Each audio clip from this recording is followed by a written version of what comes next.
What's going on, everybody? This is Jake Jones here with MarineMax, Texas MasterCraft here in Fort Worth, Texas. Today we're going to walk through a 2023 Crest Classic DLX 220. This boat has 150 horsepower Mercury on the back of it. So let's climb inside and check out some of the features in the cockpit. So some of the features you'll see inside the cockpit here, what makes this a DLX, we do have a little bit nicer stitching and upholstery through the inside, as well as the laminate flooring. I think it just classes it up a little bit, a little nicer fit and finish than what the LX offers.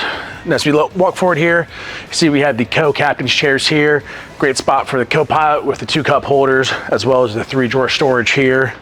At the helm, you see we have our wireless phone charger, cooled cup holder, as well as our Lowrance Hook 5 here for all your navigation and fish finding.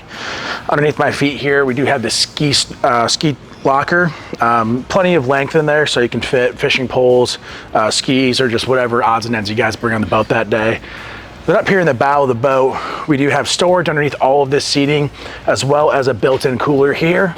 It is removable, so you can take it home, load it up, and bring it out to the boat when you guys are ready to hit the water. This is not the only Crest we have in stock right now, with different floor plans as well as different trim levels. If you guys have any questions, hop on to MarineMax.com. You can check out all of our inventory. If you have any more questions or past that, contact me, Jake Jones, at 682-282-9969. Thank you.